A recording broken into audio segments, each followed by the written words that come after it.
你好，欢迎收看《新闻面对面》，我是谢仲。来，一开始为你介绍今天要请到的特别来宾，左手边第一位新北市议员卓冠廷，武哥好，大家好；资深媒体人姚慧珍，大家好；政学教授范志平老师，大家好；右手边为你邀请到台北市议员游淑慧，武哥好，新年快乐；桃园市议员备少将于北辰将军，大家好；支持媒体人康仁俊。大家好。好，那柯文哲主席在上个礼拜的时候，那再度被羁押进北所。那这整个过程看起来，又在这个礼拜6吧，1月11号，那民进党要发起一个定购 K， 好，那要声援柯文哲主席所有过程。但到现在为止，而且北院看起来开庭的速度也非常快，1月23号，那整个进化成案第一庭1月23号就要开，不过那一庭呢传的所有的被告里头并没有柯文哲，那是包括李文忠他们。但不管怎么说，这整个案子你可以看得出来，开庭的速度不会慢。但是这个案子一路往下走的过程当中，包括在政治上的氛围，包括在舆论上的一些氛围，还在持续的发酵当中。包括柯文哲主席他们家里面，你可以看到，如果你是陈佩菊女士的话，你的心情可以想象那个愤愤不平。那当然你也看到她在脸书上面发文，那个发文里面讲一些共识决啊，甚或一些所谓的骂人词，全部都出来了。当然有人说这是战狼化的一环吗？可是那个心情大概会是如此吧。但除了这个以外，那有另外的人出来爆料，是在那个时候担任柯文哲主席，在2014年第一次要选台北市第一任市长的时候，他整个竞选团队是他台大的医生的学生。那许富顺医师呢出来讲说，那个时候他就看过是不是有政治献金的钱是没有带回去。当然他也讲说，那是不是是陈佩琪女士口中所谓的红包吗？那个所谓亲友的红包吗？但是陈佩琪他们就直接回应说，到底是什么时候了这么多年而甚或对黄国昌总召来讲，他们直接讲说，10年以后你们要这样子讲柯文哲，要就大家来告。先让你看一下黄国昌他们怎么说的。来，对于这些不实的言论，我们都会尊重佩奇医师依法主张权利。隔了10年以后，过了10年以后，才配合民进党在追杀柯文哲，出来讲这些有的没的，司马昭之心，路人皆知。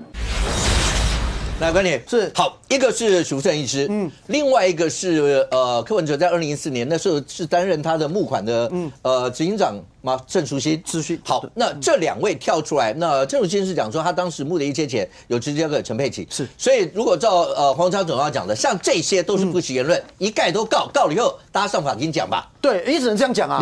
不，现在大家最关心的问题是，柯文哲到底有没有把别人捐给党、别人捐给政治献金的钱呛到自己的口袋里嘛？所以这个问题，第一个，为什么这个台大他这个学生对出来的这个爆料会这么关键？我说先讲他当时的这个留言呐，这位医生许富顺医师他的这个留言，在陈佩琪的贴文的下面，那里面提到一个重点，就是说，因为他以前许富顺跟柯文哲关系很好，常常去他家里面，那在里面他亲眼看到有钱被带回家里，那后面当然对他有一些批评。我要讲关键在这里，民众党对这一个质疑的回应不能说不对，他们的回应是他们没有去否认有钱拿回家里，可是民众党这2天对外真正直球对决的讲法是说，我们钱拿了之后放着一晚，隔天我们就依照政治现金去处理。我认为这个说法我尊重，可是很奇怪的事情是，如果是这样子的话，陈佩琪怎么会变成说要提告？你看他对许富顺跟郑淑馨的讲法说，2014收受政治现金未申报，哇，存证信函24小时之后提加重诽谤，我觉得这有点夸张为什么？因为已经不是第一个人讲说有捐钱给柯文哲，可是没开发票，包含国民党的台北市议员钟小平也爆料说，不管是一桌几百万，然后有建商等等，我跟你讲，这些都是小事，因为今天就算有政治现金漏报，你也只是罚钱。政治现金法，大家现在在意的事情是，人家捐给你的钱，你放到口袋里之后，你去买房子，然后给自己的小孩，还是去投资股票，而事实上不是我们在推测而已。这一次的北检的起诉书，如果我们观众朋友有认真看，里面其实很多蛛丝马迹。像我就看到一个点北检这个调查是，之前本来募可的钱，当时不是有留400多万给柯文哲吗？柯文哲的讲法当时不是讲说这钱到我这里没错，我是要捐给公益，可是被北检发现什么？450万里面至少有244万，他把这个钱拿给他之后，他拿来做家人的股票投资，所以这就中了嘛。穆可的钱到柯文哲，柯文哲拿来做股票投资，这就是呛来变自己的钱啊。所以今天这一堆爆料，的核心点就是说，你今天你的实际的支出跟你的收入符不符合？如果不符合，钱是不是由别人，不管是你索贿来的，还是说是捐款来的？这其来有致。为什么？这几天大家开始来算说，柯文哲你实际上你的收入多少跟支出多少符不符合？整体出来之后，包含陈佩琪医师他自己对外讲，他们两个加起来9年大概赚6000多万，最高的一年赚900多万。说真的，算是一个不错的收入。可是开始大家会去对啊，不对，你家小孩子都在国外念书，然后呢，你可以一次买一个4300万的商办，你可以那个1亿多的房子去看，你可以把房贷3000万全部还完，你可以身上还有几千万的现金，算完之后，其实两边比对，会发现其实跟他的收入都还多出一大截。那这就是柯文哲跟陈佩琪他们必须要去解释的。那你今天看到的事情是，就是我觉得陈佩琪他们也只能这样讲啊，就是说好了，不然我就来告你啊。大家不觉得黄国昌刚才那个访问就是回得很心虚吗？我看他们现在只能做一件事，就是把许富顺医师这种打成说绿营侧翼。你不会因为这个人是绿的、蓝的、橘的、紫的而改变这个事实有没有嘛？你今天把他打成说啊，对，那就绿的啊，10年之后才出来爆料，那法律哪一条教你10年之后不能爆料？法律哪一条规定你说之前我没有爆料，现在不能爆料啊？所以我觉得这个都是在要转移焦点，因为核心的点是柯文哲有没有把不应该是他个人用的钱抢来自己用，而其实光是北检起诉书就已经有了嘛。OK， 那可是刚刚冠廷讲的这一段，跟你说这2天你看到许富正医师所讲的这边，包括你说包括郑淑馨2个人所讲，那郑淑馨讲的是说他有一些的捐款的钱，他是亲自交给了陈佩琪。是，那当然你看陈佩琪他们这些回应就讲说，好，反正这些不实爆料啊，全部都要诉讼或什么。但所谓陈佩琪的态度是不是变？我所谓的态度是不是变？刚才冠廷有讲这些相关爆料，包括在起诉书里面有没有起诉？所以今天你看到有另外的一些人就直接说，那个史书华那个10万块，你到底有没有给他那个收据？他们讲说有开嘛。包括编号那些，但是史书华说他没有收到，他说监察院也查不到这一笔。可是除了那以外，检察官的起诉书里面，现在有人就直接回头问，那陈英珠的300万有没有收据？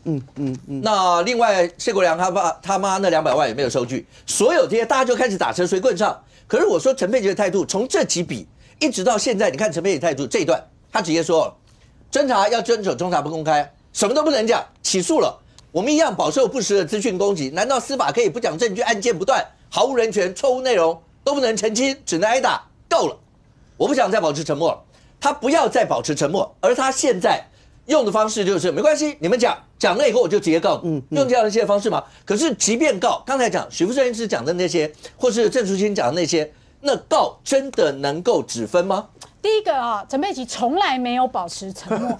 坦白说，之前最早他找了几家特定媒体去巨细靡遗的说他们家的财务状况金流有的又遮住，有的又不让人家看，然后又只找特定媒体，然后时不时就写一些脸书啦等等，他从来没有保持沉默，这是第一个。第二个为什么他之前这么多纷纷扰扰，这么多质疑媒体特定媒体每一个礼拜的爆料他每一次都说人家是不实的，但为什么从来没有提告过？然后柿子挑软的吃，挑了一个自己的学生，还有过去曾经帮忙过的志工，挑了这2个人来提告呢？大家就觉得很奇怪。我觉得只有2个原因啦，因为第一个，他们2个没有背景嘛，没有背景用以送旨意嘛你们不要再讲了其他人也不要再讲了。第二个，知道死无对证，为什么？有非常多给柯文哲一包又一包的金主，其实为了惹麻烦，这些人都不会主动出面说，对啦，我有给柯文哲1包啦，他都没有给我现金，他直接1包拿走。这一些什么懂的，要不是在这一次柯文哲给人家记账，而那个 Excel 被北检收到，北检一个一个约谈来，大家想想看，这一些不管是陈银柱也好，或者是那一些给500的，给多少的，有哪一些过去曾经会出来的？不会的，这个就是潜规则啦那一些金主也不想惹麻烦嘛，所以陈佩琪当然也知道，过去他们拿人家钱的那一些金主都不会出来坦诚说有。我就是那一个没有拿到的，但事实上，我想只要跟柯文哲有接触过的，不管是蓝或绿我或卓冠廷一定都有听过自己阵营的长辈或是一些金主或多或少曾经提过说啊，2014无关海用瓦这一集，像我这边就说去年呢，为了蓝白河无关海用瓦这一集都有听过，而那个金额绝对都是超过政治现金可以开收据的法律范围，是有一些金额已经大到说你就算要开收据都没办法开了，就是个人捐款跟公司捐款的上限嘛，像我们说的啊，陈盈柱也好，或者是那些董事长300、500，那些都是超过法定上额了，想开也没有办法开了啊。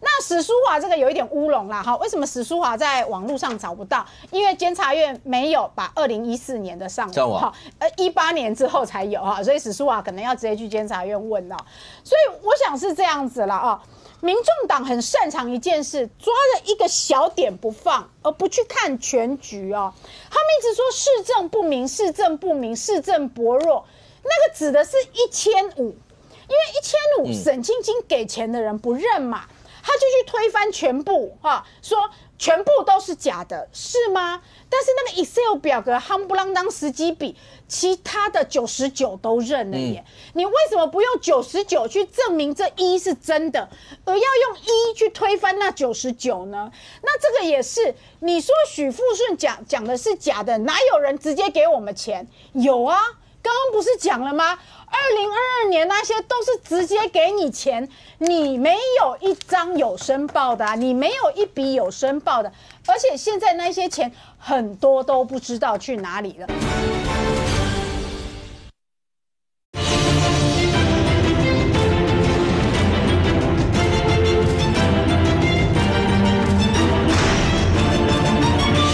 你没有一张有申报的你没有一笔有申报的，而且现在那些钱很多都不知道去哪里了。妙天的1000万你也没申报所以你不必去纠结许富顺到底是10万、20万时间、实地物那一些先不管，那你陈佩琪先解释已经证明的可是我们看到民众党跟陈佩琪都不去解释。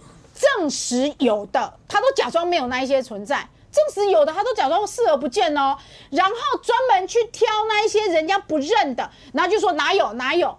我觉得这个是非常非常以一个知识分子来说，我觉得是非常恶劣的啦。我必须要说如果检察官对柯文哲跟彭正生另案侦办财产来源不明罪，这2个人是非常容易被证实跟成立的。为什么？这2个人都很特别。第一个，彭正生他一辈子是公务员，他太太没有工作，所以他们的收入是可以算出来的。如果有一个人从商，就很难算出来，所以他们是可以算出来的而且公务员高阶文官每年要申报。那柯文哲跟陈佩琪也一样，他们2个也一辈子都是公务员然后没有其他的业外收入、额外收入大笔的，譬如说做生意，如果你干干净净的，再加上柯文哲当了市长以后，他的财产是要信托的所以你的财产的增加的幅度，还有你家庭的支出也是可以算出来的。你每年要给你小孩子免税的赠与啦，小孩子的学费、生活支出这一些，还有你的保费，还有你的投资你的收入这些都是可以算出来，因为你们收入是稳定的。我给大家一个很简单的观念就好了。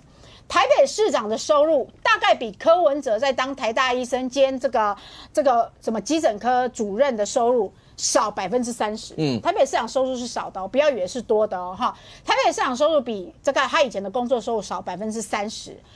既然你的工作收入越来越少，那为什么你会越来越有钱？你为什么会越当越有钱？当到可以把房子的房贷都短短几年都还清，然后可以在现金再买新的房子，还可以有一大笔现金存款，那这一些就是你财产异常的增加，因为你的收入是你的薪水收入、固定收入是越来越少那你到底有哪一些叫做意外之财？那个就叫做财产来源，你要去说明的，你说明不出来，你就有财产来源不明罪。OK， 那现在整个看起来的话，慧珍，你对数字应该最有概念嘛，财经专家嘛，对不对？所以现在大家看起来的话，那为什么如果照刚刚所会讲的，最起码2022年或是起诉书里面有提到的有一些，确实没有看到有收据或者譬如妙天啦或什么，可是为什么他们那个现在陈佩琪或黄国昌他们这么纠结这几笔？还是说你不要讲我2014的柯文哲，最起码那时候他没有这样一些事情，或是陈佩琪，那当然陈志涵有帮陈佩琪做一些的回应，他里面有一直都有讲一段了，是讲说好，要不然麻烦许富顺你提供你说的那些什么人事实地物给我，然后我再回去清查完以后，我一定可以回头告诉你，要不然的话我就要告你。那个许富顺讲，那我要告诉你人事实地啊，我怎么告诉你人事实地？是这样的一个逻辑概念吗？可是这些真的能够，因为明明起诉书有的那些。干嘛要纠结在这里？我跟你讲，其实孝武哥，你问到一个非常关键的一个问题哦。你来看一下陈佩琪他在这个许富顺相关的一个这个可以说是爆料之后，你看到陈佩琪在他自己的脸书上，他写什么？他先把这个写得清清楚楚，什么史批的这个10万块哦，写得很清楚哦。他后面还写。监察院正式收据上面有身份证字号、手机号码、寄送地址，我们自己建设的系统多了寄出时间，还有一栏是何时打电话询问是否收到，因为涉及到多项个人各自不方便在这里啊，我已经交由律师全权处理。那我就请问，因为陈志涵他们还有把那个许淑华这一笔啊，那个10万块，什么时候，然后编号多少，然后什么时候还打电话确认，他们有列出来这些哦，只是许淑华说他没有收到，对，但是刚才因为刚刚许会有讲时间差2014跟2008之间，监察院查不查得到？可是这些事情，可是现在不只是许淑华那笔嘛，许富顺的意思是说他亲眼看到有一些政治鉴定是这样的。肖哥，我要强调的是。既然你在2014年，你有一套系统，系统细到连你什么时候寄出这个东西，什么时候还打电话去 double confirm， 怎么可能你在2018，你在2022年，你竟然拿不出任何证据证明陈银柱的300万、郑怡妙天的1000万你有收？你这个系统不是2014年就已经建立了吗？怎么你2014年建立的系统，到底2018年你不用了，到底2022年不用了？我们问了多久？这些300万，这些1500万，局子所经手的1600多万、1450万，你们有任何像许富顺这个一样，时间、地点，连什么时候寄出，连有电话都有吗？如果你这个系统有，为什么你回答不出我们陈银柱的300万，回答不出我们妙天的1000万，还是？有输的有输，有问题的不输。那这代表什么意思？陈佩琪介入甚深。陈佩琪是账房，你的这一段话刚好证明你资料都有，只要你愿意找的话，10年前10万块你都有。为什么2年前的1600万，2年前的多少钱，你拿不出任何证据？是不是？我觉得这才是，我觉得那些什么东西都是小事，你的这一段话才是真正的大事。你无意之间，陈佩琪，你无意之间把你自己账房的角色都揭露了。第二件事情。刚刚提到的许富顺，还有这个郑淑馨，他们是什么人？他们是当初希望你可以代表着所谓的新政治第三势力，他们是没有拿你钱，竭力帮你做事。你的学生许富顺还帮你建立一个金流系统，那建立一个金流系统，然后那个郑淑馨是什么角色？他是帮你募款的执行长。这些人，你现在说，那你们以前为什么不说？因为以前他们相信你啊，以前他们认为你是一个素人啊，他们期盼你。你要知道，你在那个台大医院里面已经冰冻了10年，从地下室走出来，是这些人，这个给你砍匣，手牵手，一步一步帮你添砖，帮你铺地，一步步踏上台北市长之路。结果你现在说这些人怎么样？这些人有任何一个人拿你1毛钱吗？没有。人家现在好不容易鼓起勇气说出真心话，你用什么要告要干嘛？这是你对待当时成就你的人的这个手法吗？第三件事情，只有他们这2个人，你要知道这2个人，一个是学生，一个是左右手，另外一个最重要的角色是谁？姚立明，他当时是什么总干事？对。姚立明这个姚老师，他在2018年的3月22号在有台的节目，当时我们的范老师还坐在那个一样，他讲了什么？他说当时他就已经看到柯文哲在选举的时候拿着小吃店的收据，上面写了一个500万，好几张就这样核销。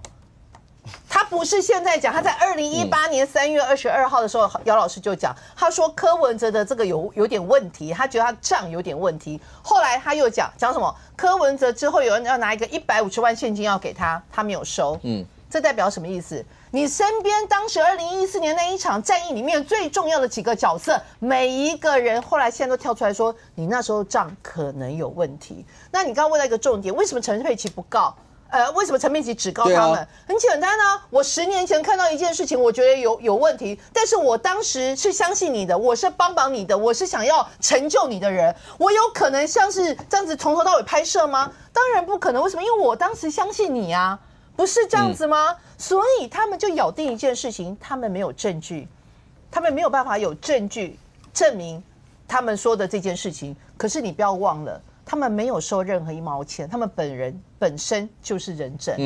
所以我觉得现在陈佩琪他一副好像感觉上要出来，好像就是以送纸棒啊，把所有的谣言都止住。可是不要忘记了。2014年的时候，当时包括蔡壁如也在身边，还有一个管钱管很重的那个是不是姓阮，还是有一个好像也是一个很重要的一个会计阮淑华还是什么，我忘记他名字。反正重点是那几个人在当时都在身边，可是，在2018、2022年那几个人其实都被你调走了。所以我觉得现在陈佩琪应该要交代的一件事情是，假设你们2014年所建立的系统有办法连当时史片的一个10万块，你可以细到连他的一个有没有什么时候接到电话，什么时候寄出时间都有的话，那请你再好好去爬梳一下你的系统。陈英柱的300万，谢国良母亲的200万，然后妙天的1000万，还有一大堆的其他的人的所有的，请问那一些的收据你是什么时候寄出的？范老师刚才讲到那个姚老师在2018年那一场，在媒体上面姚老师讲，因为我有看到那一场，你有在场 ，OK？可是即便是这个样子，他们会不会讲呢？像黄昌他们就跟你讲说，2014年那到了2018年，姚老师应该也是因为要站在绿营这个地方，就是刚才冠廷讲的，现在只要爆料了，全部都是绿营侧翼，都是你们大家。然后为了要打击柯文哲，尤其现在就是个落井下石的概念，然后就一定要做这样子吗？可是这个过程当中告与不告？因为许富正医师在他讲这一段的时候，他里面有提到说，那个时候他就跟姚老师他们有反映过说这样的，他说他跟姚立明老师还有其他人有反映过，这样是不是不太好、不太对？我的意思说，如果打起诉讼的话，那他一定会把这些人传来当证人啊。在诉讼上一定是这个样子啊，但是对陈佩琪他们来讲的话，现在告与不告，它不单只是法律上，反正要告，以后法律还有一段时间。我眼下如果不这样处理的话，这还得了？是这样吗？我去查了一下哈，就是说，许富顺这个3个字是医生同名同姓，他目前是任职在板桥的一家就是教学中心。我想大家就应该知道捷运站有那一站了。那但是呢，他不是台大毕业的，他是中山医学大学医学系毕业的，所以我不晓得他跟柯文哲是什么样的师生关系。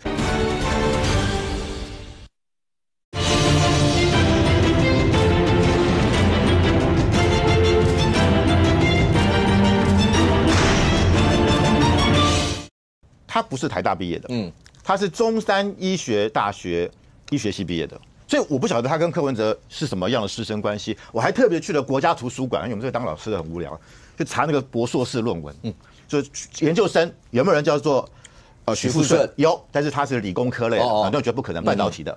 那我去查了指导教授叫柯文哲，大概找到了5篇的博硕士论文，也没有许富顺的名字。后来我去爬书他的过程啊，他最早是在台北荣总内科当这个住院医师，我们知道最基层的住院医师，后来进一步到内科担任这个总医师因为住院医师在叫总医师，然后他到台北慈济加护病房也当总医师，最后是在台大创伤医学部当主治医师，主治医师等于是医生里面最高的啦，接上去就是行政阶了。表示我觉得他跟柯文哲的，我是搞不清，因为他跟柯文哲如果这样接触，他经历了住院医师、总医师还有主治医师，他不是一个菜鸟医师哦。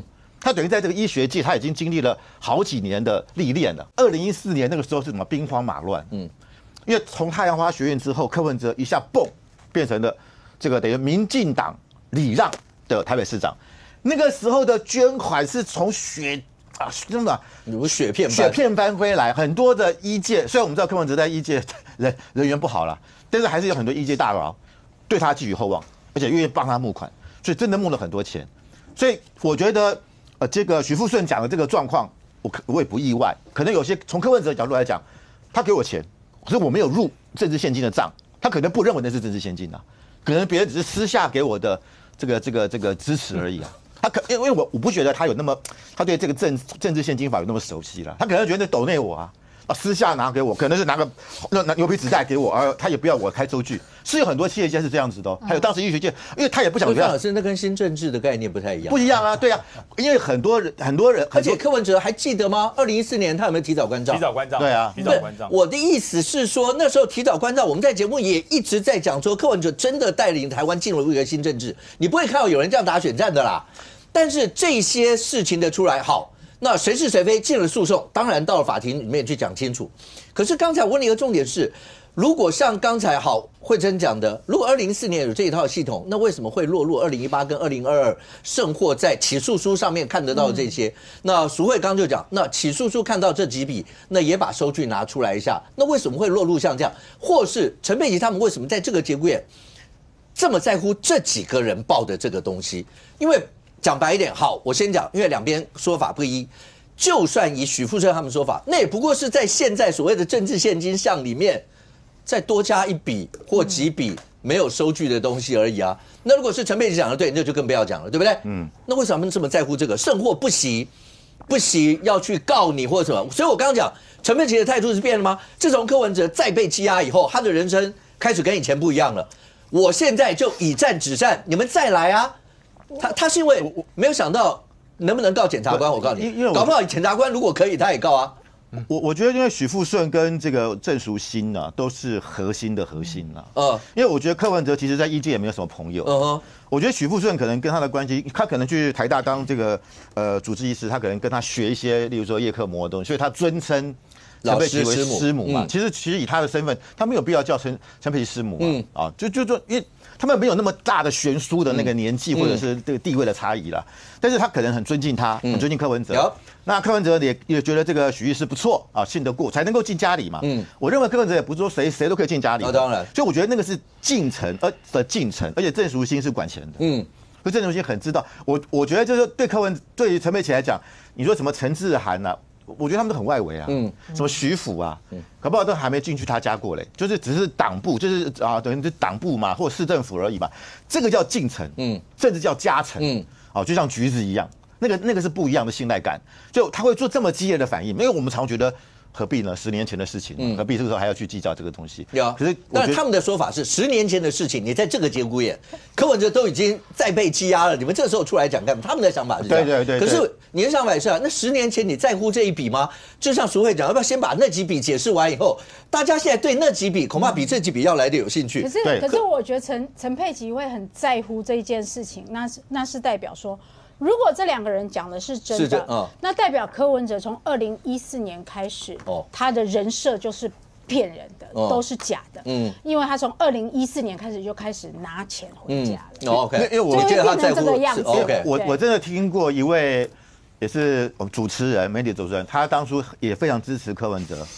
然后的确是有很多企业家，他们是不具名，就是直接给你，我也不要你什么收据啊，我就直接给你。可是这个没有办法抬上台面，因为没有证据，没有。但是现在就说你经手啊，现在就说许富顺把这个事情讲出来，而他有他的医学的专业，台湾大家都是医生比较尊敬嘛，就是他会讲这个东西，那肯定可相信的程度比较高嘛。OK， 所以我是觉得他是拿这个，就为什么陈佩琪会这么生气，反应那么激烈？照理讲没有必要嘛，对不对？那10年前的事情，而且说难听有点死无对证啊。但是因为许富顺他讲出来之后，我觉得或者说这个郑淑馨，我觉得这陈佩琪他觉得我觉得别人讲他可能不会那么在意。你说行为进程，但任俊同样的，淑慧刚刚讲这么在乎，这个时候讲这个。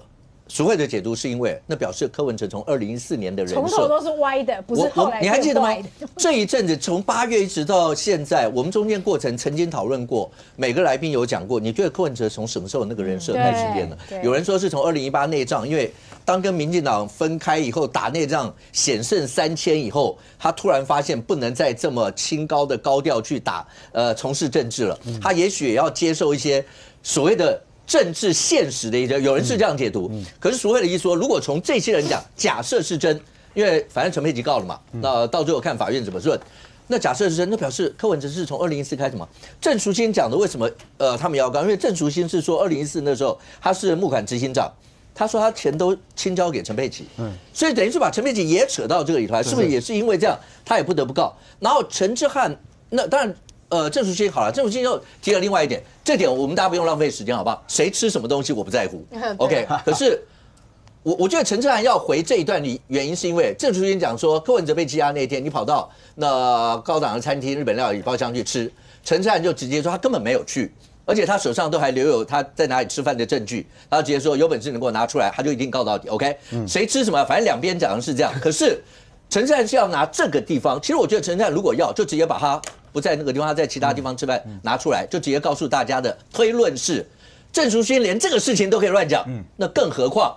那个钱的事情，所以我觉得其实陈志涵根本就不要等，你就直接把它拿出来，就一棒把郑淑馨打死。最起码你连这个现在都讲成这样子，你又何必跟人家讲2014年？我的意思说，可是这件谁吃什么那另外一回事，不管。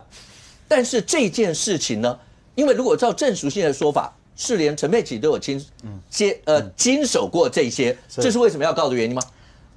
我觉得陈佩琪的动作，其实我反而完全理解，我不会觉得唐突OK， 陈佩琪到目前为止，在所有柯文哲的案件里面，他其实有一个身份叫做证人，他也曾经公开开过记者会，好不公开的记者会，半公开的记者会，对，讲了他们家的5大金流，而事后检方在整个的这个起诉里面，事实上是没有陈佩琪的角色，是。所以你说陈佩琪去讲那些金流，检方会不查吗？我也不觉得嘛。所以代表的是陈佩琪的说法，我认为他说服了检察官。也就是柯文哲最少就陈佩琪所掌握的账户，他能够理解的金钱，对检察官来讲，这个是可以对价，然后查清楚的。2024年的柯文哲选举是不是一团烂账？我觉得在座大家不会回，他们自己都承认。柯文哲自己都这样讲。2024年是这样嘛？2014的柯文哲不是吧？很多人在这一段时间比较都是2014年柯文哲的账有多么的严谨，2024年的账有多么的烂。今天这个东西有没有杀伤力？诚如你刚刚所说的嘛，为什么这时候我要去戳一个人，我要去打破他？现在大家因为看到柯文哲这个钱没报，那个钱没报，这个钱没报，所以会怀疑他很多钱都没报。诚如刚刚大律师说的啊，我今天只要针对任何一个质疑我不用全部回应，我只要抓到一个，将军你讲的那个是错了，不好意思啊，我那一天在家里睡觉，我没有在外面吃饭。好，你看这个都错，你后面都错。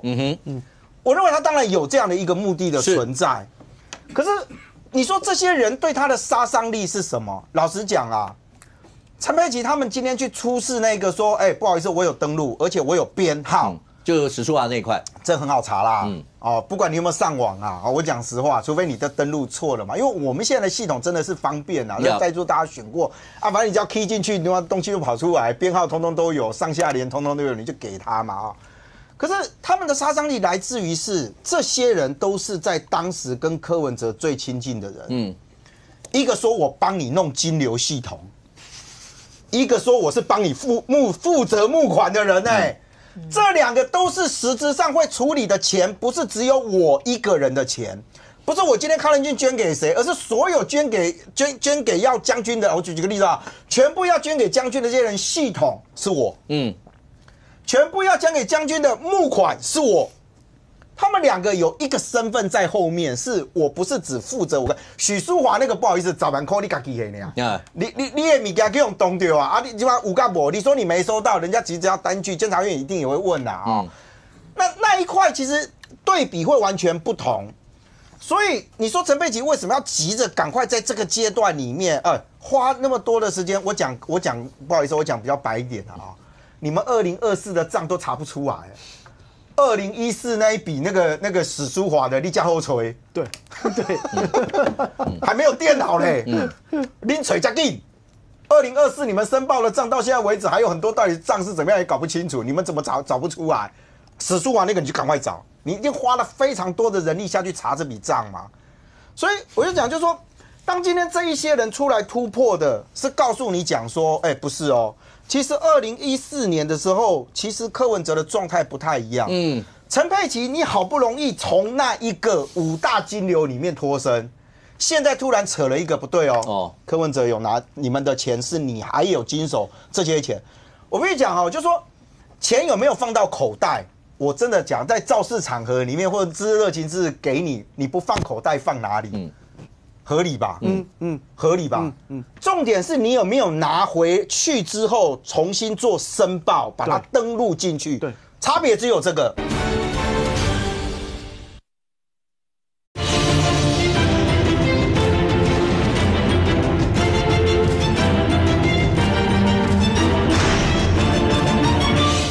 钱有没有放到口袋？我真的讲，在造势场合里面或者知热情是给你，你不放口袋放哪里？合理吧？合理吧？重点是你有没有拿回去之后重新做申报，把它登录进去。对，差别只有这个。所以陈佩琪今天要告你，我也不太懂，说他今天要告，所以我理解他的动作了啊。但是你今天其实要证明的，其实是你看的陈志然说法是什么？请你们提供相关人事实地物啊。对啊，你们什么时候给的钱啊？你拿出来讲啊！讲了之后我们再才能去查，这个说法有没有道理？实务上面来讲合理啊，合理嘛。可是我就讲就说今天这些东西包含到说陈佩琪是不是把钱放到里面，回来讲那个9月12号陈佩琪的记者会。陈佩琪你没有办法撇得很干净的原因，是因为在你的5大金流里面，你曾经提过第5部分是柯文哲2023年的演讲通告车马费亲友红包，总共164万。我觉得那个差别来自于是你认知的叫做红包，可是有些人可能认知我叫做政治现金。我觉得对柯文哲其实伤的来自于是，如果2014柯文哲其实也这样做，但我真的必须讲，对不起我觉得要持平的说，如果你们2014就发现这件事，而你们也让柯文哲一直包装了这么多年，我觉得这是外界会质疑的。是啊，就说你们为了形塑一个柯文哲是有能力的，你们为了把他推上那个位置，所以大家隐忍了这么多年，到了今天你觉得我不能忍了，所以我要说出来，对不起柯文哲的今天，我觉得当时帮他隐忍的人都要负责任。所以将军现在看起来的话，我刚说陈佩琪的态度某种程度是不是当柯文哲2度被羁押以后会不一样？以前舅夫的角色呢是我在北所外面，然后呢我就在那个地方有什么特别节日的时候告诉你我想你，我脸书上发一下自己。那陈佩琪也说，因为侦查不公开嘛，好吧，你们讲我就认了。现在反正人也起诉了，你还是压了他，那就没得说了，好不好？那这个时候那就代父上阵了，就是能够怎么骂，像共识决。那个对，就王什么叉什么什么全部都出来了，然后所有这些，然后包括这一次在讲许富顺或是郑淑娟的事，那也没得说，那我就告了。可是这整件事情往下一路这样，也就表示现在他们的定调就是这个样子了吗？我觉得从1月3号开始，陈佩琪打破沉默，他说不忍了，我一定要讲清楚说明白。你代父出征我同意，代父出征是要跟谁来做攻防，在法庭上啊。帮柯文哲找到更多有利的证据，帮柯文哲找到更多让他能够平反的资料，这才叫做代夫出征，而不是代夫跟这个所谓的网络上的这些人来征战，跟这个其他不同阵营的人来对骂，这个对柯文哲有帮助吗？一点帮助都没有。大家可以看这是陈佩琪在1月3号，他就是针对他出国，针对他出国，大家可以看这里面法院8月份把我原定出国的行程跟可能逃亡做连结，再依据这个合理化先生羁押的理由，去年8月中开始，为了避免在门口我就自己去上班，所以我都住在旅馆。他这个部分，这个红框就告诉你，我没有住在机场的出境，对，因为有人说他住机场旅馆，对，他就告诉你没有，对，他说我没有住在机场的出境饭店，我是住在台北的某一家。这样子好吗？你们不要再乱讲了。而且这一点能够证明我先生要逃亡吗？可是你应该要说的是什么？你应该要说的是柯文哲那一张这个精华安排或是橘子出国那一张的意义，就是如果你说精华安排出国是针对佩琪，那佩琪你说有，我先生跟我讲过，这张就是他那张不是撕碎了吗？你就说有，其实我先生给我看过，那是我撕的，哇，那就很棒了，那就是针对陈佩琪要出国，不是叫橘子出国，那可以出国干什么？你6月份订的机票，请问你8月底你订的哪个机位？你有几个人出国？这很简单嘛，摊出来嘛。将军，他在检方这个地方不是吗？好，其实你说陈佩琪如果不是事实，最起码对他认知不是事实的，他要讲出来，我完全赞成，就是大家把所有的资料全部都公开。是，他就跟你讲的第一段，就您刚刚说的啊，就是那个时候他包括要出国，所有的第一个他没有住机场旅馆。对，好，那如果有人说机场旅馆，也要把资料拿出来。对，第二个，他也是拿就我刚刚讲的单点突破以后，后面是不是比较好打？是啊，他这一段打的是检方的公信力。是，有没有？他说，我那个时候，那检方他在北检被问到10点多，离开的时候，检察官他的我不知道那个塑造的氛围感觉是你们这些人太奸诈了，你们怎么会问我这样的？他说检察官问他是不是今天晚上要飞美国，他说是，所以本来他那天要飞美国，要出国的。他说来回机票今年6月24号就订好了。他说检察官当时还说你可以去，然后他就说还好我没去，我如果去就被框了。你们接下来就说我潜逃出境，那检方真的这么炸吗？为什么要塑造成你一个这个样子呢？我刚才就讲哦，其实陈佩琪女士要帮柯文哲是举出更多对柯文哲有利的证据，例如说我没有住在机场出境旅馆，那我住哪家旅馆刷卡单给你看一下嘛，我就住在台北市这一家，那一刀毙命，一翻两瞪眼。然后你说我本来要出国，我出国划位是划哪几个位置？那买机票跟划位是两回事嘛？你划到哪几个位置，哪个航班，那确定了没问题。第三个，检察官告诉我可以，哪个检察官你可以说一下吗？对不对？某某某检察官告诉我可以出国，那讲出来不就很棒吗？你也没讲，所以我说这一些对于柯文哲的案情是没有帮助，那只是怎么样？我觉得唯一陈佩琪女士这篇发文，我觉得唯一让陈佩琪自己心里的压力释放。我相信她的压力也很大。可是又不能说，所以他内心很无助啊。这一篇1月3号一发出来，哇，舒服，终于骂了。可是你骂完之后，对柯文哲有什么好处？没关系，继续骂。这一篇更了不起，他是在1月4号就针对共识决。我觉得陈佩琪讲共识决，我是很佩服。你在里面开会嘛？你有参加过哪一场会议？你怎么知道是共识决？什么叫共识决？我告诉大家，这是什么？这原子笔嘛，共识决不用讲吧？你总不能说没有，这是一支魔法棒，那就不是共识决啦，这就是原子笔。所以说，他说这共识决代表串证吗？实在好笑。都委会行使这个独立的行使权，市长一个人来决定。所谓的共识决是在会议的决议方式，这怎么叫串证？讲共识决就是串证，这种说法实在有够好笑。下面还讲了这个什么那个一种动物放的屁，还有那个某种像乌龟一样的动物，这在干什么？你要讲的这么哩哩啦啦吗？因为这很难直接念，因为不好听嘛，消音嘛，因为不好听嘛，对不对？乌龟跟狗狗撇的风，这真的是很难说，你知道吗？就是对，这很难听嘛。读书人，于将军是读书人，没有，因为我很多部属还在，我这样讲实在不好。你知道这不对，这不对。第一个，共识决就是无意义。在会场上50个人，所有的委员无异议。那我们现在知道，委员里面是有人有异议的嘛？至少我们知道，就3个以上提出不同的想法。那么还有一些局长，他就说：“这样子犯法。”那这叫共识决吗？所以陈佩琪怎么可以代表柯文哲来说明这是共识决？而且说的还这么粗鲁啊！说这就是动物的某种共识决，这不对，这也不像是陈佩琪写出来的。因为陈佩琪，我觉得身为一个受过高等教育的医师，不会这样骂人，真的不会这样骂人。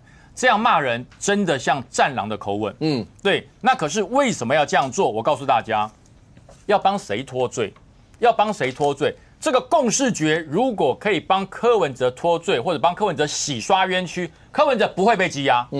那这个共识决是在帮谁来讲话，帮谁来对抗？是帮陈志涵。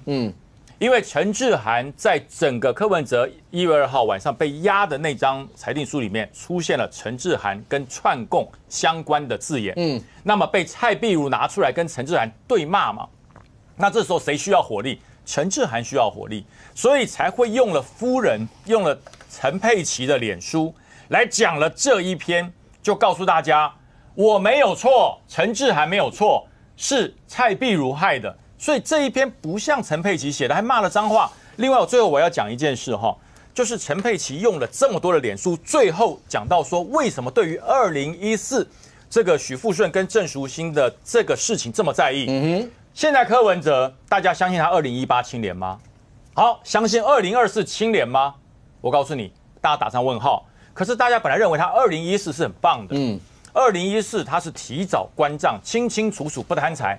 可是如果许富顺跟郑淑馨讲出这种话之后，柯文哲连2014都没有嘞，连2014就不是那么好那么棒，所以人家说柯文哲是人在江湖身不由己，看来不是是柯文哲从来没有顺着自己的身体，他都是这样子在做跟金钱有利的事，所以如果2014的柯文哲的人设打破，柯文哲10年来那不叫一场梦，是一场噩梦，台北市的人做噩梦，所以他必须出来捍卫最后的2014。那将军那段是前提是那个包括许富任医师跟盛淑云讲那段前提为真，那后续这样反正就进入诉讼，大家后面看到底那会不会真的大家攻防之下会打出什么东西来？我觉得陈佩琪啊，他真的要少说话了。因为他越说就越多破绽啊，例如他写这篇是会证明说，哎，我不是住在这个所谓的机场旅馆，那大家会问着说，那你去年8月30号你为什么要住外面的旅馆呢？他跟你说，因为被记者大家弄得很烦呐，对啊，柯文哲为了贴心，不要让他被烦呐。范老师，你是没有被烦成那个样子过？对，那天很奇怪哦，虽然你很有知名度，对，媒体都在外面拍，我们没有看到陈佩琪从家里门口进去。他说他从后门，他说他从后门。对，那你说记者我说这样也不会那么吵啦，因为旁边都有住户，人家会打电话给警察啦，所以我觉得那个理由很怪。没有，如果有后门，陈佩琪走后门走就好了。对啊，不需要住旅馆了。对啊，为什么要住旅馆？好奇怪，我觉得这是很奇怪。然后他还说，当天早上8点，柯文哲要赴台大签这个手术同意书，赴公公的手术同意书。是，后来呢，只好请婆婆从新庄改去代签。他公公住哪里？新竹台大医院。那我说实在的，为什么一定要柯文哲去？柯美兰在哪里上班？在台大医院新竹分院，那他上班的地方啊。所以我觉得他讲很多东西就会让他透很怪啦。所以你为什么要柯文哲南下去签？柯文哲又不是主治医师，他去签干什么呢？那柯美兰难道是因为他是眼科就不能签吗？所以我觉得很多对他越解释越多让他觉得质疑的地方。所以我觉得就是说，陈佩琪他当然想转移一些焦点，可是我觉得他转移的结果会适得其反。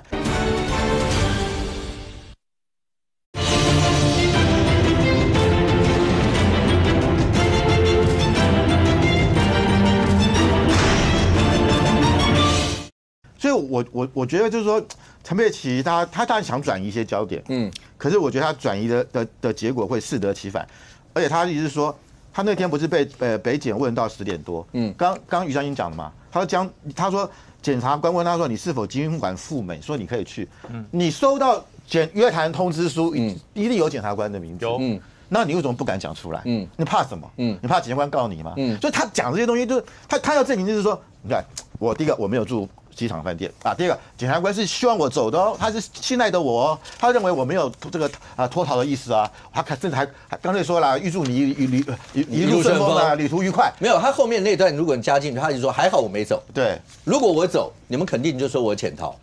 对，那既然你都已经讲说检察官让你走，那你为什么不能走？所以我觉得这个是他讲太多兜不起来，就很多矛盾的地方。我觉得现在有关于不管是2014、2018还是2024，柯文哲政治现金为什么爆料越来越多？因为当时我要强调，捐钱给他的人很多是认为就是捐女帮忙选举嘛。当然，我看有没有报是一件事啊，没报你都到被发现违反政治现金法罚钱而已。可现在为什么这些人会俩起来，感觉变多了？因为会发现不对啊，我给你的钱，你变得去买你自己的东西，你去自产，你去给家人投资股票，这一定会生气。我给大家看哦，陈佩琪的这个文啊，其实我认为是限于他接下去会非常不利的状态。我只讲这个点哦，他可以针对史实无法对他爆料的回击方式，是在用最快的时间跟大家说，我5月20确定收到这个捐款，528寄收据，530打电话是否询问，这什么意思？我们大家都有选举嘛，我们一定是内部政治现金管账的那一个人有做记录，因为这是 SOP 嘛。于将军捐钱给卓安婷，那我要跟你确认你有没有收到收据，我的同仁会在上面注记，几月几号打给你，代表柯文哲有做这件事。完了，为什么说完了？本来不知道你有没有做这件事，现在状况是以后每一个人出来爆料，你拿不出这个东西，那就代表那个东西不是如实申报嘛，哦，这是第一个。第二个是哦，刚刚大家提到陈佩琪的另外一篇文章，就是你去讲那个就于将军支支吾那个王叉狗叉诀哈，王叉狗叉诀就是王狗诀嘛，哦，这个东西你还是讲出来。我讲出来，他不会逼，他不会逼，就是你们从以前到现在，不管你讨不讨厌陈佩琪，喜不喜欢他。你从来没有看过陈佩琪 po 这样子文章，对，是一次都没有。是，来，我跟大家讲，这代表什么意思？我认为这是政治上的巨大改变。柯文哲重新被压进去之后，这一篇文章在帮谁讲话？不是柯文哲，不是陈佩琪，在帮陈智涵讲话。没错，因为是谁跳出来跟大家讲说，柯文哲共识决没有错啊，甚至还被人家认为说他串证的其中一个共同的对象，甚至串证者就是陈智涵嘛。所以现在外面有一个谣言嘛。不一定是谣言，有个传闻呐哦，有个传闻，陈佩琪这一篇王叉狗叉诀根本就陈智涵写的，那个文体比较像陈智涵啊，你看陈智涵那个讲到什么那个什么公然造谣的垃圾，那这个就两个比较一致啊。那你真的回来想，为什么我们可以这样推论？因为这篇文章真的在帮忙讲话的是陈智涵，证明陈智涵讲的没有错。好，如果我们以上推论为真，我先讲这个推论哦。如果陈佩琪现在连他的脸书都没办法靠自己想要想什么就写什么，代表现在整个党在黄国昌接了主席之后，言论的管控跟对外的总体的发声，现在连陈佩琪的脸书都被管了。OK， 当然你现在可以看得到，那所谓的共识决与否，那共识就是在场大家然后有一致的看法，共识决。将军刚刚讲是不是整体大家都是所谓的共识？当然这个各方看法不一样。好，可是你要把全文看一下，就那个裁定里面讲的。它的重点不单只是在共识决了，应该是说共识决前后还有一个话是说没有经过市长室，还记得吧？对，去串这两件事，你要把这个一起看，有没有经过市长室？就市长知不知道，或市长在过程有没有扮演什么角色？那这件事是要经过调查的，而不是我们大家讲说这是都委会共识。没有经过这个地方，所以为什么法院会用这个摆在里头，说这是不是中间有串证？它不单纯是因为对搞到什么动物都出来那个，那可能你要把前后文都看一下。至于是不是那要经过了调查，可是现在既然已经讲了要告，包括许福生律师，包括郑淑馨，既然一定要告，哪一边讲的为真，那等告出来结果。可是整件事情从柯文哲前主席了吧，从柯文哲前主席，然后你说从他的金华城政治线一路到现在。中间过程一直被谈到一个所谓橘子是不是真的？因为这几天你不觉得吗？这个消息传得沸沸扬扬的，橘子是不是？反正他的护照是不是也已经差不多该过期了？然后会不会直接有可能会被递解出境？会不会跟检方之间大家要去做某种程度的谈判？要不要转做类似朱阿虎的污点证人？是有这个讯息吗？他的护照不是已经被注销了吗？对，所以他现在除非他有第二本护照，否则他在日本应该现在已经是一个违法滞留的状况了啦。哈，那其实我们一直在想说橘子为什么不回来哦？那最近她的男朋友有接受访问嘛，说橘子因为不想被抓去关，不想被抓进去，所以他跑了。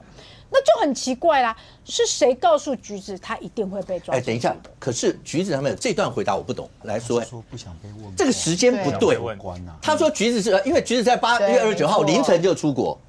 他说有2个原因，一个他不想耽误课程太久，这个我没有办法验证。第二个是他老板柯文哲当时被抓去问话，他不想要被抓去问话，没有。柯文哲是8月30号检联去搜他家，然后带走的。他已经出去了嘛。所以8月29号。跟8月29号他走的时候，他根本不知道他老板会被问的。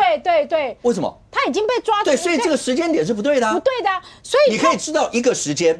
没有，他可能他男朋友沈庆京跟应小薇在前面已经被问了。对，应小薇是8月27还是28？27，然后要从桃园包括台中要出境，被拦下来。对，那个时候有这个新闻，但柯文哲还没有。橘子是8月29，比柯文哲早1天走。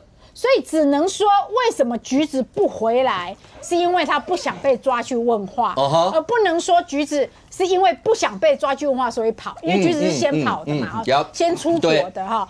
所以这个他到底为什么不回来哈？或者他跑的原因是因为先收到了情资，还是因为他真的只是刚好出国哈？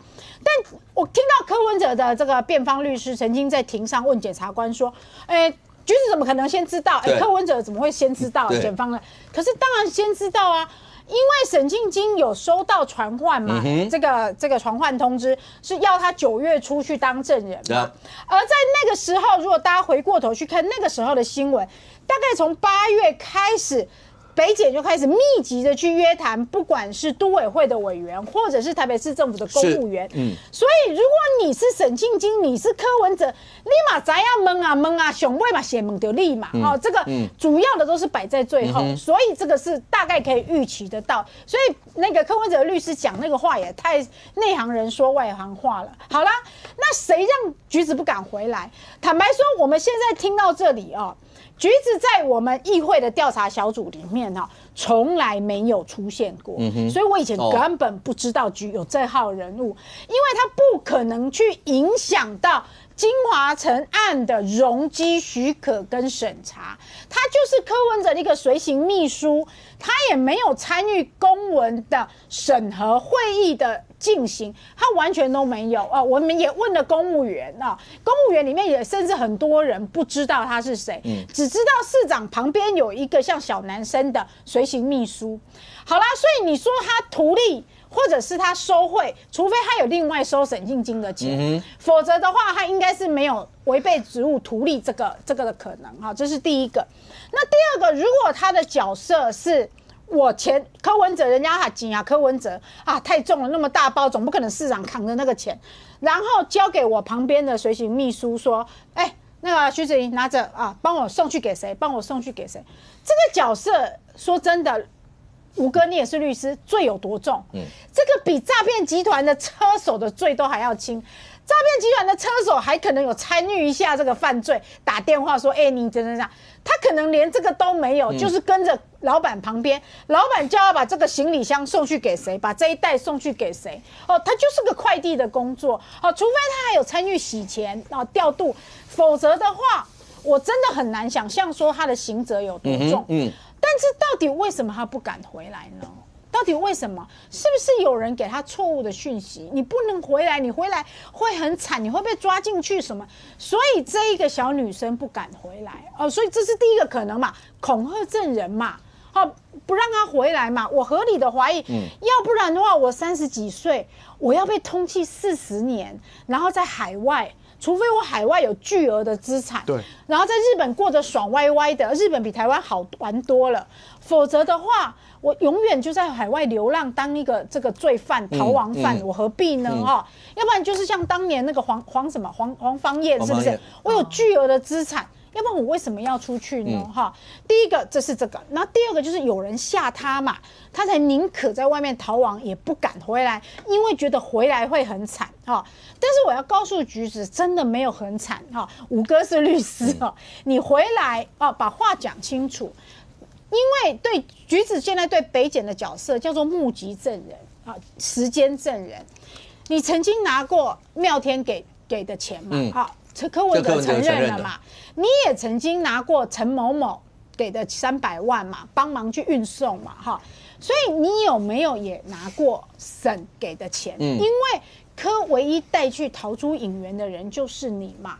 柯去金华城的时候开工典礼你有没有去嘛？柯去新加坡，现在传出说沈庆金也有去嘛，橘子也有去嘛，他们在新加坡有没有会面嘛？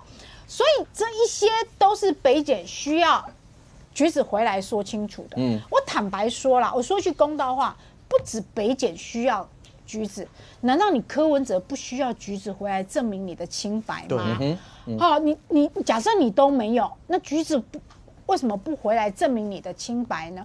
橘子只要不回来，对柯文哲来说就是硬伤嘛。OK， 现在看起来，慧珍，所以橘子那个角色至关重要。对，那到目前为止，一个声音都没有发过。对，前2天当然有媒体人讲说是跟他通过电话，后来发现没有，是跟他的朋友通过电话。对，所以橘子到现在还是远在深山，完全不知道到底这个人是什么样一些的角色，然后或什么这些。可是对检方来说，好，你说起诉书里面林林总总，如果有人把它算了一下，大大概起诉书里面的钱有上亿，对，OK， 1.2亿1亿多。然后包括检方也引了大家知道像何明德行善团的一个案子，来证明侵占公益、制定一些罪。反正某种程度，这些对检方来讲就是要走着这一块。反正起诉他势必要想办法定罪，是这个样。是为什么我觉得橘子不回来？因为我们现在都把它界定成他就是一个车手。那确实在目前已经出现了一个起诉书里面，你可以看到包括陈云柱、妙天啊什么，还有周芳如的这些钱，确实是都由橘子经手。那里面已经可以确定的是1450万元。那再来就是说，讲到那个橘子出国这件事情，有一个垃圾桶里面发的什么 orange 精华，对不对？那他们现在一直要把它讲成是 orange。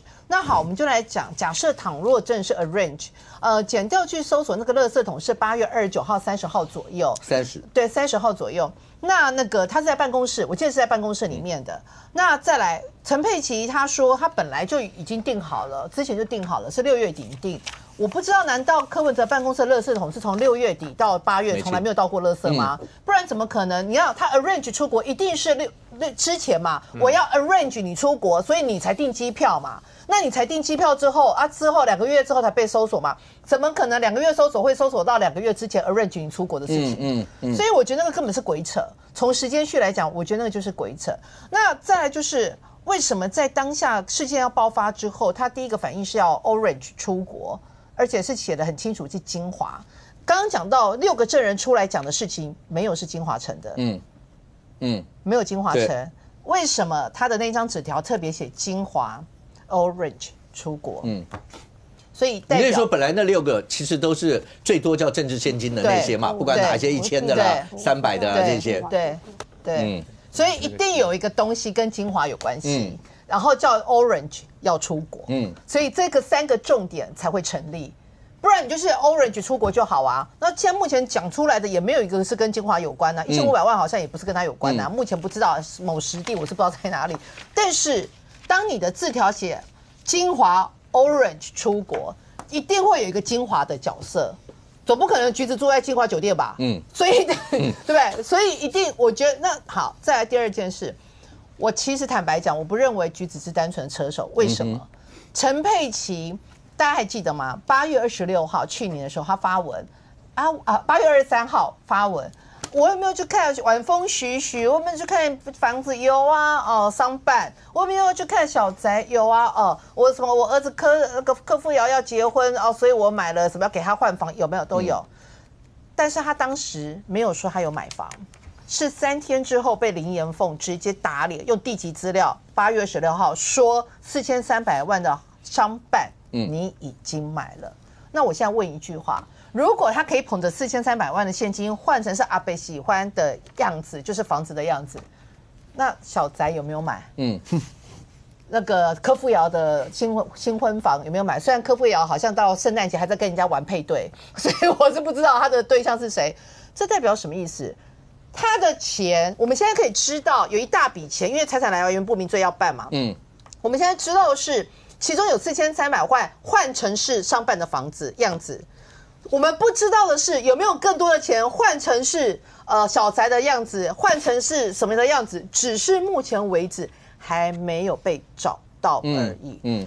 我为什么说我认为橘子在整件事情扮演的角色不会只是车手？就像大家讲的，如果我只是车手，我跑那么远干嘛？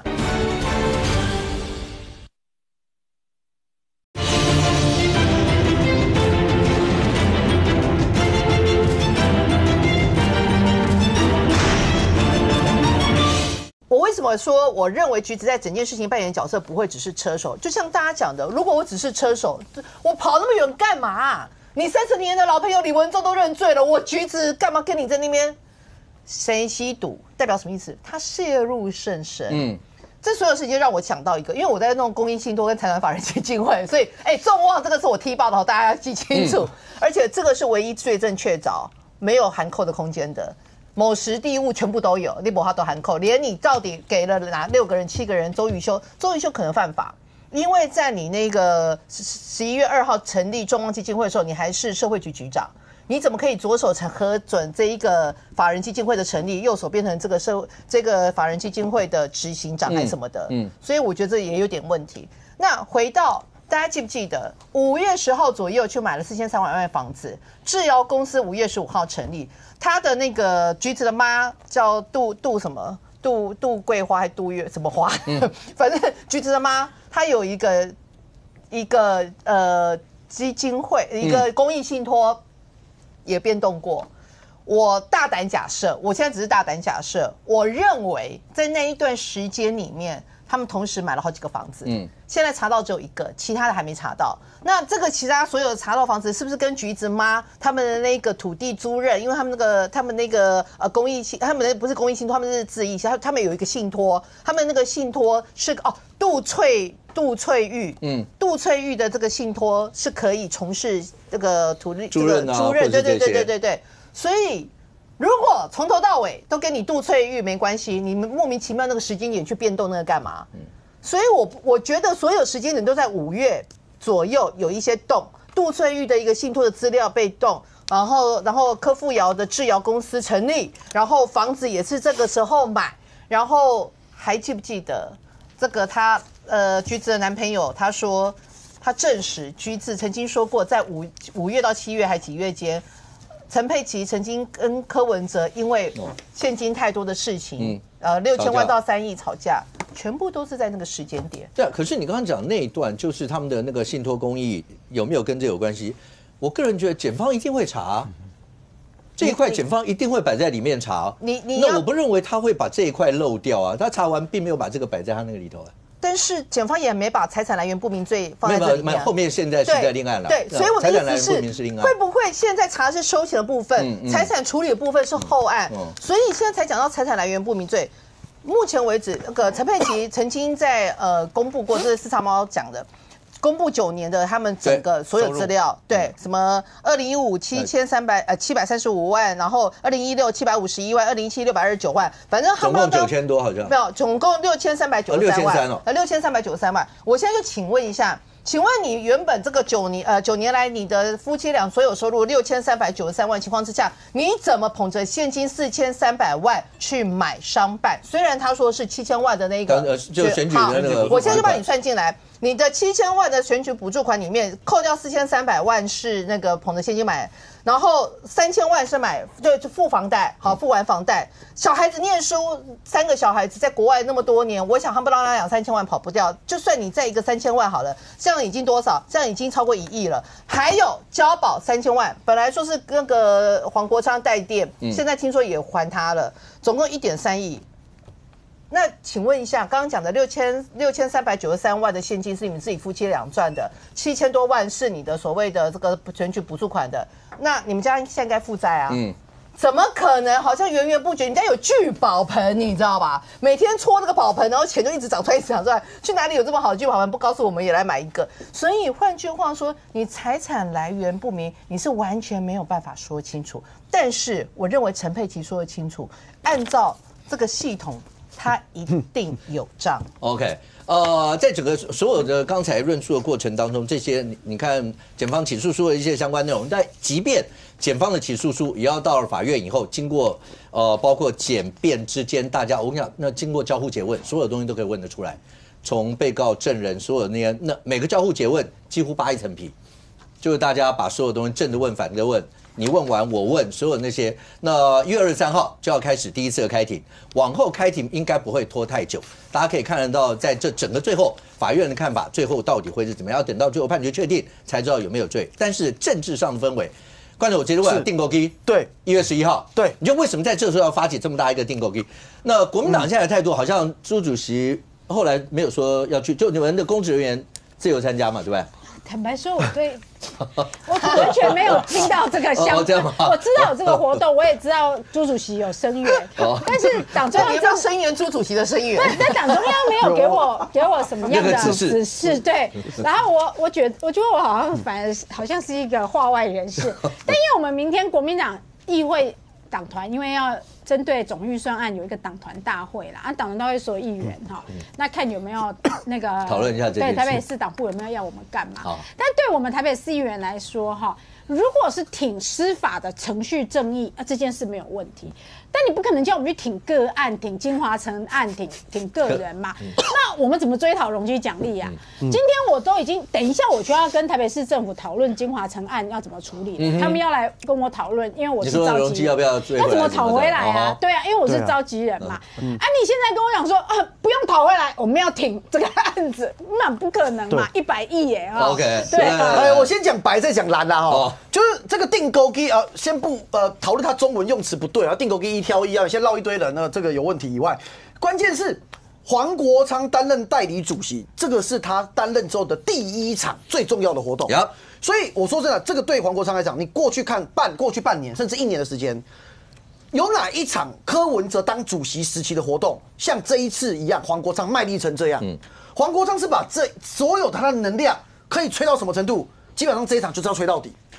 对他而言是什么意思？比方说，我们知道过去几个月常常民众党办一些活动，人数没有很多，哩哩啦啦，那是柯文哲当主席。黄国昌如果可以在自由广场跟绕出来几万人、几十万人，举例真的重新再现一次，去年的1月12号那个左右，那个时候就是比想象中预期来要多。那黄国昌至少可以讲一件事，没有柯文哲的民众党，我一样撑得起来。这个是黄国昌在于他未来要选党主席以及领导民众党的殊死战。所以我说很多人在问我说这场看法了，我的看法是，如果你觉得柯文哲比较好，那也许不一定参加。黄国昌比较好就会参加我讲这话别人就说我不怀好意，好你们参考。但第二个我要谈可是国民党的党主席朱立伦的这个声援的态度，确实陷很多揭露这几个案子的国民党议员于不义。我不是故意要挑拨，可是真实情形是，刚才所谓姐也讲嘛，金华城召集小组的召集人是他，是台北市议员，他履行了相关的责任，把金华城案子厘清，相关的资料也给了检调。第二个，钟小平，台北市议员钟小平，他已经是每一个礼拜去告，一发现什么就告到真正觉得每天都是他的新闻，就这个案子是跟着钟小平而走的。我这样讲不过分嘛？然后结果现在跳出来说要去挺这个案子，所以我觉得好险啊！朱立伦还是脑筋有一点点清楚。刚就是今天嘛，他已经讲说他没有要去参加了嘛，他没有本来要去参加。这对国民党的人来讲是松一口气嘛？对，范老师，可是你看那个定勾 K 的海报是赖清德在中间，然后包括黄章讲说整个金华城案，他直白的讲了，就是民党系统发动的所有这些相关的一些东西，意思某种程度就是要告诉所有的小草，这是集中让所有的小草大家一起仇恨值往民进党那灌就对了。对我看他们现在动员的是蛮厉害，像那个台中市那个市议员江和树，对啊，400个人，然后9辆，他好像9辆到10辆游览车，而且他们也得到一些，他本来是要每个人要收500块了，他500块是说他怕有的是民进党去灌的，报名，然后到时候不来，对他说先收500，如果到时候到游览车发还给你，OK，那现在好像是这个也无所谓了，又有人赞助了所以我觉得看起来他们这个声势是有的。但是我是觉得，就是说，的确这一场1月11号这一场定勾机，我是觉得这就是给黄国昌的一个大检验。所以你是不是有那样的一个个人魅力？我们知道这个德国有一个那个哲学家叫韦伯，马克思韦伯，他讲过这个政治权威来自于3个系统，一个就是法律，就例如说你是那个黄国昌是因为我们的党章当选党主席，他有权威啊，或者说赖清德因为宪法当选，他有权威。第二个是来自于血统，例如说金正恩白头山血统纯残，或者说柯美兰是我们柯家的白头山血统这个有权威。第三种就叫个人魅力，charisma 那就你有各种的，我觉得柯文哲是有个人魅力的，他的确你说他讲话就是好笑啊，黄国昌讲话就100正经啊，不好笑啊。对不对？柯文哲就是一副那种不拘小节啊，就是非常的这种就是很容易跟人家 close 的黄国昌就是高高在上是学者嘛。不管怎么样，我觉得他那个偶包还是很重，打个领带穿西装，他还是。所以我觉得柯文哲的这种 style， 这种形象，其实我觉得是很难转移到黄国昌身上的。所以我觉得，所以这个就变成说，今天黄国昌他当然希望能够承接柯文哲的这个路线。这个大家知道，毛泽东晚年1976年，他快要往生前，他找了谁来接班？华国锋。这华国锋在党内呢，地位太短了，结果站不住阵脚。邓小平这些人什么4人帮都不理他，就毛泽东都写了一个手卷叫“你办事我放心”。所以我觉得黄国昌他现在到底在党内，我觉得他的挑战会很多。第一个，你是不是能够真的把柯粉全部移过来？第二个，大家就要看的是11号到底有多少人。那如果不成功呢？绕轰呢？好，还有就是党内的7个这个不分区立委，我不觉得他们在柯文哲军训社会听黄国昌。他们会有自己的想法。他们会有自己的主见。那之前是因为你黄国昌，你等于代理党主席嘛，你后面是柯文哲的这个影响。可是当柯文哲现在进去之后，你黄国昌虽然是代理党主席，可是问题是你真的有这样的一个 power 吗？我觉得这是黄国昌目前可能必须要去面对的一个挑战。那这样你看，连馆长现在都说啊，我不是民众党啦，对不对？啊，不要来找我啦，我也不跟你们上街头啦。啊，他说是我民众党欠我比较多啦，不是我。我欠民众党的，我觉得现在感觉那个氛围就是，然后就是开始割袍断义了。然后你再看这个陈智菡跟这个蔡壁如之间已经直接对骂了。所以我觉得这个柯文哲时期这个党的未来会不会真的泡沫化？因为接下来我不知道讲就是2年后的县市长选举。好，那民众党我是觉得不太可能提名县市长了，那顶多就是县市议员。那县市议员，大家要看到时候你到底的这个在台湾社会的支持度有多少。那如果到时候真的没几个人，会不会团灭？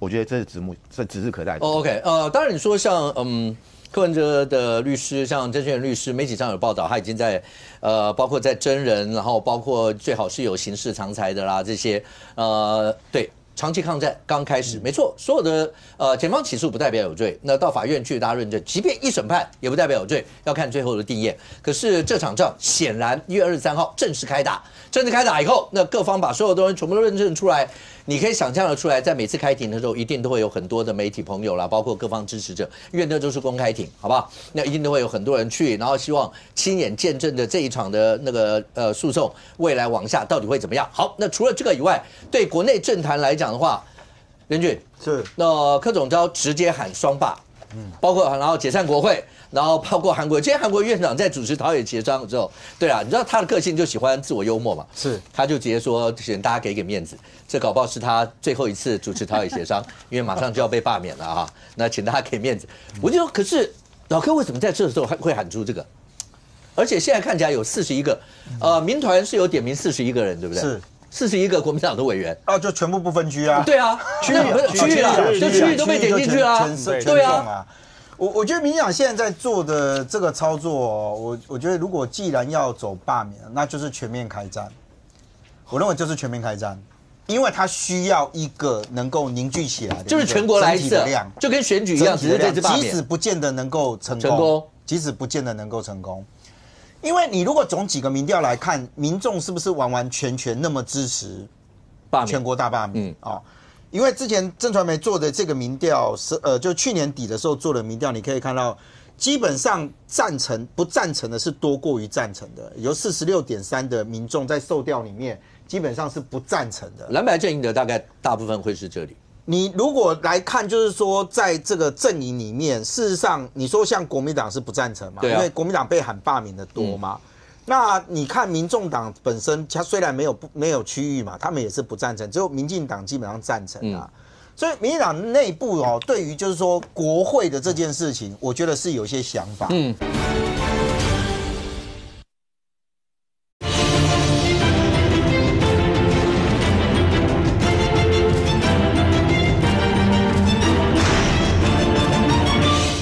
对于就是说国会的这件事情，我觉得是有一些想法。但因为之前大家在谈，就是说，我记得民进党朋友应该是还有包含冠廷曾经讲过一个论述啊，就是说，今天民进党不管做任何的策略，它到底要凸显的是国民党或者是民众党在立法院的乱，还是要彻底改变你的席次？因为彻底改变席次的这件事情，对民进党来讲也会有风险。但你不见得是因为绿营现在也点名，蓝营现在也点名绿营的最起码4席嘛。意思就是大家大家都来的意思，对不对？是哇！所以我觉得对于民进党来讲就是说你要不要经得起，就是陆续大家一个一个来。你看我们之前这个曾经经历过嘛，这边来一个，那边来一个，会搞得一整年，之间不同区域都在罢免。还是既然在这个阶段里面名气可用，因为这中间还会有一个变数是，你看这一段那个3法，到底后面要怎么走？呀，老实讲，都还在看哦。所以这些会不会再累积其他的东西？所以要不要一次 show hand？它不见得一定成功。但是这样的一个累积起来的东西，对于民进党来讲，我相信柯建铭不是脑袋敲到了，他没事就突然跟你讲说，好，我打开龙来把，或者是怎样，我不认为他会这样。所以他经过政治的思考之后，喊出这样的一个东西，那能不能助于绿营的动员？因为你看到全国性的状况会变成这样，我可能选区不在这里，但我会号召我的亲朋好友，大家一起来，这个跟单独地区在办罢免的时候是有差别的，因为单独地区罢免，我其他人可能力量不够嘛，它会变成是一个 power 啊，而且是整体回来带动。但我必须讲，就是说，实质上回来看哦，这样这个大罢免的情形，会不会诚如民进党或绿营有一些人哦，陈宇说啊，那喊出多少人，我全部都给你喊掉啊，能不能掀起来？我觉得到目前为止还缺那么强大的动能，我觉得还缺那么强大的动能。这一块可能是要看最后党里面去做决定，因为最大的差别是以前的罢免，民进党基本上都会说这是民团，对。但你党的政治人物公开出来喊，那个效果会不同，那你要不要做到全党总动员，包含总统，包含谁，全部往下走？那个对民进党来讲，我必须讲哦，那才是挑战啊！来，冠廷，什么样整个政党态度？这问题非常复杂。你也知道我这5个节目，我不会乱讲一些空的，我就讲实话。实情状况真的很复杂了。我先第一个讲哦，民进党跟我们台派的支持者基层是非常愤怒的。那个愤怒的力量是我们不管是党中央还是所有的议员或立委的办公室，几乎每天都接到一堆电话，谁谁谁要把罢免掉，谁谁谁把罢免掉。那我们当时本来态度是说，甚至整个府院党哦跟党团所有的一致态度是啊，不然国民党你们那么不喜欢这个政府就倒戈啊，全部重选。可看起来国民党没有要提倒戈。对啊。好，所以现在回来，那我们态度是什么？我先讲哦，我们现在整个政府的态度其实是，我们希望还是先把宪政程序走完。就这个是事实，就是说，我也很老实讲，就算未来有一天要走到哇一堆都要罢免，然后整个民进党，大概任俊哥讲了，全党下去挺民团发动没错，他们整个下去挺到两边大战。我们民进党的态度是，宪政程序一定要穷极一切把它走。比方说，该复议要复议，把让立法院重新思考；该释宪要释宪嘛。然后就是所有的救济手段，我们一定要把它走完。就说，可是我们事实上也有矛盾，因为我们内部很多基层现在此时此刻就已经俩起来了。就是我讲刚才这几句话哦。在网络上讲类似的话，我就被我们很多支持者开始骂我。这样子，对我刚才讲是很中肯的吧？可是你刚刚讲的是，对，如果你不走完应该走的那些路，那总是会被人家授予画饼嘛？会被国民党你们就是要来拼，所以连这样都会被骂。他们都有，因为我们很多支持者真的很愤怒，这其来有志。那个愤怒是对于白蓝在国会的乱象的愤怒，所以他们回来给我们的期待是。哇！你总统啊，整个府院党就冲啊，现在就下去41个全部罢免，有这个声音。好，这是第一个。但我也讲清楚，我们目前整个是一致的，我们认为宪政程序要走完。好，这是第一点。那第二个事情就是说，罢免的部分，我说真的，到目前为止啦，我们内部的没有那种正式什么开会、什么讨论罢免，然后要怎么处理，真的没有。没有。但是我们一贯的态度，应该说一贯以来就是我们是尊重民间团体。那民间团体他发动，这是人民的自主权嘛？好，那我知道5哥或大家一定问说，那柯总召，对啊，这41个罢免是怎么样？我先讲啊，我们完全以党中央的态度是完全能够理解，就是第一线立委，尤其是党团他们的辛苦，就面对这个状况，人数就比别人少。那而且党团自主嘛，他们有他们的想法，那当然都多尊重。可是我们实话是，民进党现在无论是府，无论是党，无论是院，就是所有的你想到的，我们没有针对。要不要去搞罢免这件事情？什么讨论跟推进？其实真的是没有。那今天媒体上有说，高层对于所谓的要罢41个啦，所有这些生活双罢颇有微词，有这样的消息吗？有可能我太基层了，我没听说。我觉得应该也不会啦，应该不会啦。我们民进党什么大风大浪没见过，不会啦。对，应该没有。那所以你们呢？你们现在的反制，我看当人家喊41个的时候，你们的反制是喊4个嘛，对不对？对，我们觉得41个，我们觉得41个是个笑话。好，当然是个笑话。我想。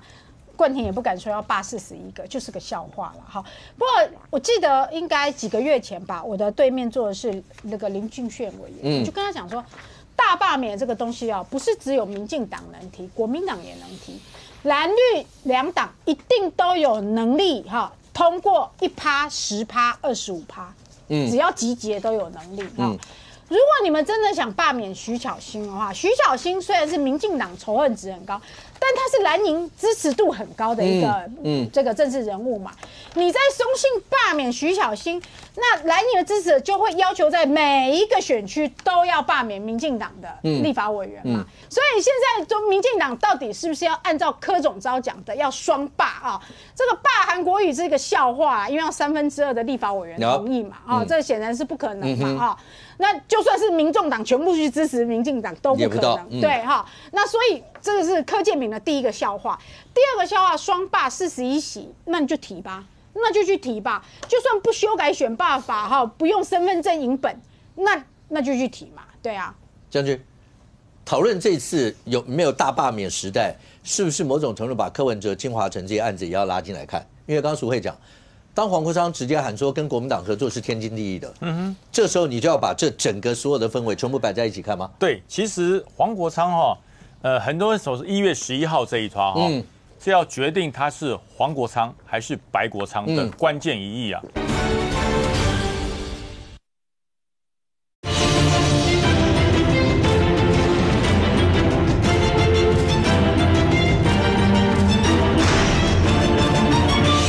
是要决定他是黄国昌还是白国昌的关键一役啊！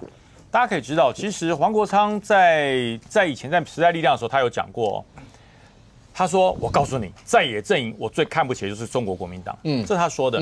这个时候他叫做黄国昌，时代力量的立委，但现在他是民众党的立委，他能否顺利的在1月11号转换成白国昌，这一役很重要。那但是呢，这里中间有矛盾为什么有矛盾？最近好几个县市长陷入官司的纠纷中，大家可以看看，宜兰的林姿妙是谁告的？陈婉慧，陈婉慧谁？民众党的啊。然后高虹安是国民党的林根人去检举的，然后那柯文哲呢？那小平啊、淑慧，还有之前郝龙斌从南极回来，就直接讲金华城。所以高层看到黄国昌说，在野合作是天经地义，对，就等于说他们在高层，在党中央的部分。民众党跟国民党是绑在一起的，握手啊，非常好，要绑得越紧越好。可是基层那基于议会、基于市府、基于县府那种所谓的监督，还有揪出弊案，它是缠得跟麻花一样宜兰的民众党打国民党，然后新竹的国民党去打民众党，找高虹安，民众党的。那台北市也是啊。那你说议员去监督市长哪里错了？县议员去监督县长哪里错了？一点错都没有。所以我讲，这叫做上层跟高层完全矛盾分离。那么在这个时候，黄国昌，你还要不要选基层？马上黄国昌代理主席，他面临的是明年2026的选举你的基层的县市议员怎么办？因为你的高层跟国民党绑在一起啊，为了立法院。你们的共同利益点绑在一起，可是你的基层呢？你基层没有办法摆脱开有关于这个所谓涉贪的阴影。OK， 那你想想看，1月11号，如果有国民党的市议员跟着上街头去挺，因为是民众党主办，它的主题一定环绕着柯文哲的案子嘛。那你国民党不可能你自己办一个去挺林姿妙嘛，你还是针对柯文哲的案子。那请问这一些蓝营的市议员，他明年要不要选？他只要被人家拍一张照，明年选举对手把他拿出来，你看这个人挺柯文哲，我是不要讲挺贪污了，这个人挺柯文哲，这个人挺民众党，他本身是国民党党籍，他怎么选？他没有办法选。那最后我讲到其实国民党现在我还是强调，国民党现在有一条生机可以走。因为刚才淑慧也讲，有很多在2024他是支持民众党的，他不见得是绿的。它不见得是绿的，它可能是浅蓝的。那如果你这个时候把你的立场站稳，它是会回来的。那另外我讲大罢免时代，大罢免时代为什么老柯建铭要说41个？我想这种会有寒蝉效应。如果今天我们是同一个桃园选区的，他被罢免了，我没事，对不对？那我看了我稳了，我可以去帮你站台，帮你顶一下。那如果全部都被罢免了，我说句实话，我要自顾自己，我要去顾我的选票，可是现在看起来的话，我不讲，慧珍是赖清德总统那时候不是讲说要跟韩国瑜，对，就是他们要出去参加那个川普的那个就职典礼前要跟代表团，那要喝个咖啡啊，对，那咖啡可以喝吗？咖啡很苦的，不能加糖。这咖啡怎么喝？所谓的咖啡啊，对，这咖啡怎么办？是苦涩的咖啡。对，当然我是觉得，我有这样两件事。第一个，我觉得柯建铭比较少见。感觉上包括之前党团自主啊，去修理刘静怡的这件事情，然后再加上这一次一个大罢免，而且你发现他明明是总召，但是他旁边在开这个记者会的时候只有他一个人，结果他的贴文出来之后，好像又有3个4个委员去按赞，没有其他，所以现在就可以变成是说。柯建铭到底是个人一个人的党团来跟圣上意见不一样，还是说柯建铭后面有代表哪个派系，然后来跟圣上意见不一样？但是不管是怎么样，可以确定的一件事情是，当你现在比如说包括冠廷都讲，府院党之前好像都不知道这个，或者是没有去讨论到罢免这件事情的话，可以看出来，我觉得这个咖啡喝应该还是会喝的。虽然就是说总召就是说，甚至连那个立法院院长都要罢免掉。然后呢，要由资深委员来主持，也就是我本人，而讲说，这个没有利益回避的问题嘛，那勾为勾加顶头嘛，加勾追最资深的，最资深。所以后来就有人开玩笑说，奇怪，那个老柯开刀是开脚还是开头？那你干嘛就把勾为都好像有一点点出乎，甚至连绿内部都有人质疑说他是不是已经累了哦？那可是老柯毕竟是民进党团里面不只是资深而已对，说实话，你说在整个在运作或各方面。确实倚重他很多，对，是。那接下来呢？当他喊41席，就是那个罢41席这件事，未来会怎么进行？他除了讲罢41席，他有一个讲51战队，对，51战队啊，就他们51个，对啊，51战队是什么？一个都不能少，对啊，民党51个人啊，但是后来谁有几个人去按赞？4个，3个还是4个？所以换句话说，事实上在上一次他在那个大法官案子的时候，用祭出党纪，其实那件事情我已经觉得很诡异。为什么？因为事实上你只要如果说，比如说英系的，比如说王世坚，他就表明我们不可能去支持他。那要是我是党团，我就在这种情况下，我就开放投票，反正反对他的只要那个几个，你其实案就不会过。可是你为什么要祭出所谓的祭出党纪，要求一票都不能跑的情况之下，要来修理刘静怡？当然，人家会认为你事实上你修理的是刘静怡，但是你洗脸的是赖清德啊。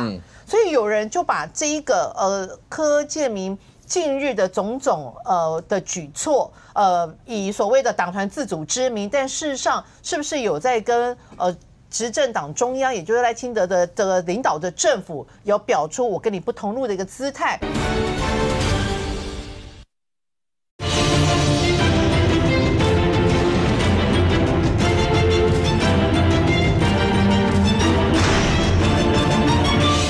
柯建铭近日的种种的举措，以所谓的党团自主之名，但事实上是不是有在跟执政党中央，也就是赖清德的领导的政府，有表出我跟你不同路的一个姿态？而这个表出不同路的姿态，是建立在柯建铭本人的一个利益，还是柯建铭背后相关的一个派系不同的利益所展现出来的一个状况？不知道，但是可以确定的一件事情是。绿的内部现在很显然有不同的声音，所以在这种情况之下，你自己的51舰队都没有办法组合了，有卡无就有手无卡，对不对？有耳无嘴，对不对？我什么都不好意思讲了。那在这种情况之下，怎么可能你可以罢得掉对方的41人？可是现在看起来的话，范老师来最后1分钟，请问一下。那过程呢？当赖清德总统在元旦文告里面直接讲要展现更大的民主力量，当然他直接讲选举罢免创制复决嘛，他也没单纯跟你点名罢免。可是有很多人的重点就只看到罢免。那如果再往下这样打，刚才淑慧也讲了，国民党现在态度摆明了就是被剪打给来剪的那种感觉。你要全部罢，那我也挑你人来罢。那立法院少数目前是个事实，那怎么办？就是未来执政的困境还是这样下去，还是真的透过这样的方式可能扭转得了吗？可是未来本来明年是今年了，今年本来是没有选举的哦。原来今年没有选举，原来今年是罢免，是这意思哦。